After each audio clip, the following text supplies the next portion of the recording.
Social మీడియాలో ఒక వార్త వైరల్ అవుతా ఉంది. బాలకృష్ణ గారు ప్రశాంత్ వర్మ మీద కేసు పెట్టబోతున్నాడు అని. సి బాలయ్య పైన ఇలాంటి ఆరోపణలు రావడం సర్వసాధారణమే. అయినప్పటికీ ఆయన ఏం పట్టించుకోవాల్సిన అవసరం కూడా లేదు. First of all Akhanda part 2 cinema release అప్పటి నుంచి ఎవరో తెలియని వాళ్ళు ఇబ్బందులు పెడతానే ఉన్నారు. ఆయన కూడా ఇబ్బంది పడతానే ఉన్నాడు. అయినప్పటికీ పట్టించుకోలేదు. అఖండ పార్ట్ 2 సినిమా హిట్ అయినా కూడా ఇది ఫ్లాపు అని పోర్ట్రే చేసే ఎదవలు ఉన్నారు. వాళ్ళని కూడా పట్టించుకోవాల్సిన అవసరం లేదు. ఎవరు సమాధానం చెప్పాల్సిన అవసరం అంతకంటే కూడా లేదు.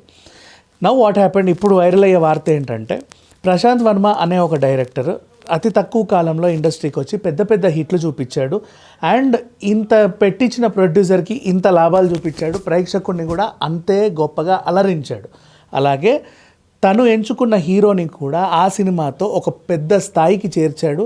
అండ్ నిర్మాతలకి చాలా ప్రియమైన ఒక మంచి డైరెక్టర్ ఇండస్ట్రీకి పరిచయం అయినందుకు చాలామంది చాలా హ్యాపీ ఫీల్ అయ్యారు తెలుగు పరిశ్రమ నుంచి.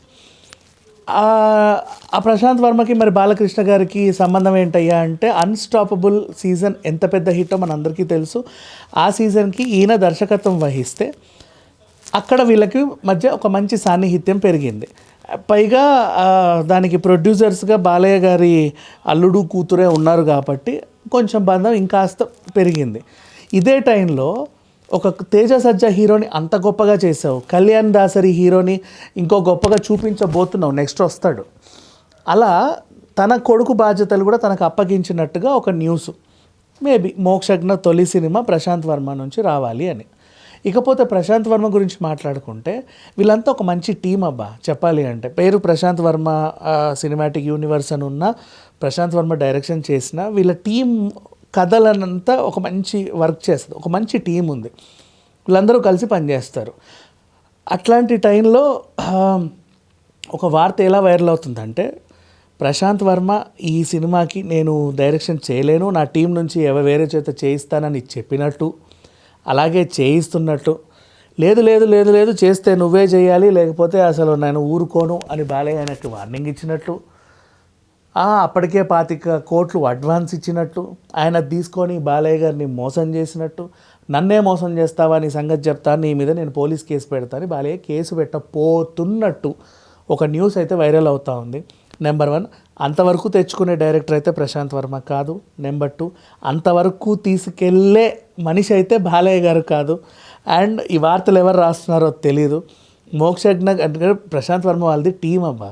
ఆ టీం అంతా కలిసి పనిచేస్తారు. యాక్చువల్గా చెప్పాలి అంటే ప్రతి సినిమాకి ఆ నుంచి మొదలుకుంటే నిన్నటి వరకు కూడా అన్ని సినిమాలకి, హనుమాన్ వరకు అయినా, నెక్స్ట్ వచ్చే జై హనుమాన్కైనా వీళ్ళ టీం అంతా చక్కగా పనిచేస్తుంది. ఆ టీముకి కూడా క్రెడిట్స్ వేసుకుంటారు వాళ్ళు. ఏ హీరోకి ఏ ప్రొడ్యూసర్కి ఎవరికి కూడా దీని మీద అభ్యంతరం ఏం లేదు. అండ్ ఒక సినిమాని నీట్గా తీసుకొచ్చి ఎంత బాగా హిట్ చేయాలో ఆయనకు కూడా తెలుసు. ప్రశాంత్ వర్మ దగ్గర స్క్రిప్ట్స్ ఉన్నాయి, వాళ్ళ టీం దగ్గర కావాల్సిన స్క్రిప్ట్స్ ఉన్నాయి. వాళ్ళు ఎంచుకున్న ప్రతి స్క్రిప్ట్ కింద కొంచెం టైం టేకింగ్ ప్రాసెస్, విఎఫ్ఎక్స్లు గ్రాఫిక్లు ఎక్కువ టైం పడుతుంది. ఎందుకంటే వీళ్ళు పాపం తక్కువ ఖర్చులో చేసుకుంటారు, ఎక్కువ అవుట్పుట్ని తీసుకుంటారు కాబట్టి దాని టైం కూడా అంతే ఉంటుంది. అలా చూసుకుంటే అసలు బాలయ్య గారు మొన్నటిదాకా బాలయ్య గారి మీద పడి ఏడ్చారు. ఇప్పుడు అసలు మోక్షజ్ఞ సినిమానే అసలు ఉంటుందో ఉండదో అనే న్యూస్ని స్ప్రెడ్ చేయడానికి వీళ్ళిద్దరు గొడవ అని చెప్పి ఇంటర్నెట్లో వైరల్ అయ్యే ఈ వార్తని మాత్రం ఎవరు నమ్మడానికి లేదు.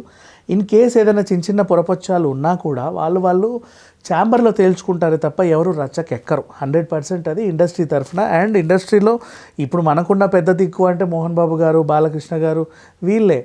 సో ఇలాంటి వాళ్ళు ఏదన్నా ఉంటే సమస్య పరిష్కారం అవ్వాలి, ఇండస్ట్రీ బాగుపడాలనే కోరుకుంటారే తప్పితే ఇండస్ట్రీ పరువుని తీసుకెళ్ళి ఎక్కడో పెట్టాలని అనుకోరు. నెక్స్ట్ బాలయ్య గారి ప్రభుత్వమే ఇప్పుడు ఆయనకు పనిచేసే ప్రభుత్వమే అధికారంలో ఉంది. ఇక్కడ రేవంత్ రెడ్డి గారికి ఆయనకు మంచి సంబంధాలు ఉన్నాయి. ఎక్కడ ఎలాంటి ప్రాబ్లం రాదు. అండ్ ఇబ్బంది పెట్టే దర్శకుడు అసలు ప్రశాంత్ వర్మ కాదు. టైం టేకింగ్ ప్రాసెస్ ఉంటుంది కొన్ని సినిమాలకి, అది మనం ఆలోచించాలి. ఎందుకంటే వీళ్ళు క్రియేటివ్గా ఆలోచిస్తారు కాబట్టి ఈ రోజుల్లో టెక్నికల్గా రోజు టెక్నాలజీ పెరుగుతున్న కొద్దీ ఇది ఇంకా అందులో చేస్తే ఇంకెలా ఉంటుందో, ఇంకా దాంట్లో చేస్తే ఇలా ఉంటుంది అన్న క్రియేటివ్ కైండ్ ఆఫ్ ఆలోచనలు ఇలాంటి క్రియేటివ్ డైరెక్టర్లకు వస్తూనే ఉంటాయి. వాళ్ళు దాన్ని అవలంబిస్తూనే ఉంటారు. ఎందుకంటే గ్రాండ్ లాంచ్ వేరు, ఒక రెగ్యులర్ సినిమా వేరు. ఇప్పుడు అతను తీసుకున్న బాధ్యత గ్రాండ్ లాంచ్ కావాల్సిన ఎలిమెంట్స్ అన్నీ ఉండాలి.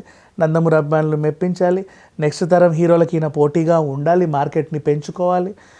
తొలి సినిమాతో అరే భలే చేసావయ్యా అని చెప్పి బాలయ్య అనుకోవాలి. బోల్డ్ అనే బాధ్యతలు నెత్తి మీద ఉన్నప్పుడు కొంచెం టైం అటు ఇటు అవుతుంది.